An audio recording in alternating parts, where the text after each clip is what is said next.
রাজ্যের স্বাস্থ্য শিক্ষায় এবার বড় উদ্যোগ গ্রহণ করতে চলেছে। অবশ্যই ক্ষেত্রে একই সঙ্গে হোমিওপ্যাথি এবং সঙ্গে রয়েছে আয়ুর্বেদিক মেডিকেল কলেজ স্থাপনের উদ্যোগ গ্রহণ করা হচ্ছে। দুটি মেডিকেল কলেজের জন্য 140 কোটি টাকা বরাদ্দ করেছে মন্ত্রক। আগামী শিক্ষাবর্ষ থেকেই শুরু হবে দুই কলেজের পঠন পাঠন, যদিও ইতিমধ্যে রাজ্যে মেডিকেল কলেজের সংখ্যা কিন্তু রয়েছে 4টি। বিস্তারিত যাব, সঙ্গে যুক্ত হয়েছে প্রতিনিধি সম্রাট চৌধুরী। সম্রাট, কি জানতে পারছো?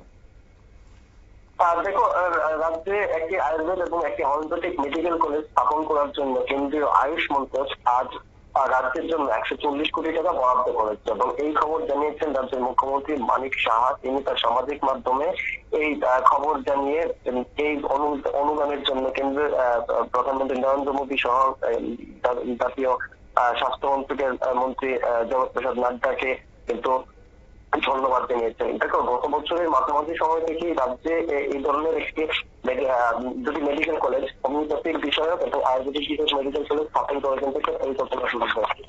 আমরা দেখেছি গত বছরের মে মাসের শেষ সপ্তাহ নাগাদ রাজ্যের যে আগরতলা প্যারিস চৌমুহনী সংলগ্ন যে রাজ্য আয়ুর্বেদিক হাসপাতালটি রয়েছে সেটি পরিদর্শনে গিয়েছিলেন এবং সেই সময় তিনি কিন্তু জানিয়েছিলেন যে রাজ্যে এই ধরনের দুটি মেডিকেল কলেজ স্থাপন করার একটি পরিকল্পনা চলছে এবং রাজ্য সরকার এই সংক্রান্ত যাবতীয় যে প্রক্রিয়া রয়েছে সেটা শুরু করে দিয়েছে। প্রাথমিকভাবে জায়গা নির্ধারণ এবং সেটি দখলে নেওয়ার একটি বিষয় প্রক্রিয়া থাকে, তাতে কিছু সমস্যা হচ্ছিল, সেটি সরকার তার নিয়মিত প্রক্রিয়ার মাধ্যমেই এটি শেষ করতে পেরেছে এবং এরপর কিন্তু যথারীতি এই প্রক্রিয়া চলতে থাকে।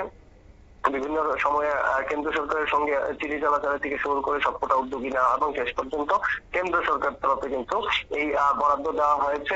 রাজ্যের মুখ্যমন্ত্রী মানিক সাহা কিন্তু বহুদিন আগে ঘোষণা করেছেন যে রাজ্যকে তিনি মেডিকেল এবং এডুকেশন হাব হিসাবে গড়ে তুলবেন এবং সেই লক্ষ্যে কিন্তু ইতিমধ্যে রাজ্যে পূর্বতন সরকারের আমলের দুটি মেডিকেল কলেজ সহ বর্তমানে আরো দুটি প্রাইভেট মেডিকেল কলেজ মিলিয়ে 4টি মেডিকেল কলেজ হয়েছে। নতুন দুটি মেডিকেল কলেজের প্রস্তাব গেছে। দুঃখিত, একটি ডেন্টাল মেডিকেল কলেজ এবং অন্য একটি বেসরকারি মেডিকেল কলেজ হয়েছে, মোট 4টি এবং আগামী দিনে আরো দুটি মেডিকেল কলেজ স্থাপন করা কিন্তু আবার উদ্যোগ আমরা সফলতার দিকে কিন্তু লক্ষ্য করতে পারছি।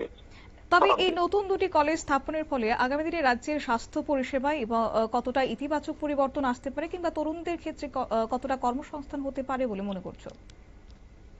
নিঃসন্দেহে দেখো, আজকাল কিন্তু মেডিকেলের কিন্তু এই দুটি যে অন্য বিভাগ রয়েছে আয়ুর্বেদিক এবং হোমিওপ্যাথিক, তাতে কিন্তু ছাত্রছাত্রীরা বিশেষ করে বর্তমান সময়ে যে ছাত্রছাত্রীরা তারা যথেষ্ট পরিমাণে আগ্রহ দেখাচ্ছেন এবং এর বিভিন্ন শাখা প্রশাখা তুমি যদি মানুষের সাধারণ মানুষের জীবনে যদি এর ব্যবহারিক প্রয়োগ দেখো, তাতে কিন্তু মানুষের হোমিওপ্যাথিক এবং আয়ুর্বেদিক বিশেষ করে আয়ুর্বেদিক চিকিৎসা পদ্ধতির দিকে কিছু আগ্রহ বাড়ছে। সেটা শুরু হয়েছে বিশ্ব আয়ুর্বেদ দিবস ঘোষণার পর থেকে ভারতে আয়ুর্বেদিক নিয়ে যে একটা প্রচার শুরু হয় সরকারের তরফে, কেন্দ্র সরকারের তরফে, বিশেষ করে 2014 সালের পর বিজেপি পরিচালিত এনডিএ সরকারের আমলে। তারপর কিন্তু একটা বাড়তি আগ্রহ লক্ষ্য করা গেছে এবং তাদের বিভিন্ন রকম পেশার দিকেও কিন্তু খুলে আসছে। নিঃসন্দেহে দুটি মেডিকেল কলেজ যেমন নতুন ছাত্র তৈরি করবে, পাশাপাশি আয়ুর্বেদিক এবং হোমিওপ্যাথিকের ক্ষেত্রে পরিষেবাও বাড়বে এবং তাতে এই বিভাগে যারা বর্তমানে পড়াশোনা করে ইতিমধ্যে যোগ্যতা অর্জন করে নিয়েছেন তাদের কিন্তু একটা কর্মসংস্থান এবং অন্যান্য ক্ষেত্রে কর্মসংস্থানে কিন্তু একটা ভালো দিক খুলে যাবে, এটা কিন্তু একদম স্বাভাবিক। ধন্যবাদ। অর্থাৎ স্বাস্থ্য মন্ত্রকের উচ্চ পর্যায়ের বৈঠকের পরে অনুমোদন মিলেছে দুটি নতুন মেডিকেল কলেজ রাজ্যে হতে যাচ্ছে, আয়ুর্বেদিক এবং অন্যদিকে হোমিওপ্যাথি মেডিকেল কলেজ হতে যাচ্ছে। তবে সরকারি সূত্রে খবর রয়েছে এর জন্য বরাদ্দ করা হয়েছে 140 কোটি টাকা। নিয়ে নিয়েছে ছোট্ট একটি বিজ্ঞাপন বিরতির সঙ্গে থাকুন।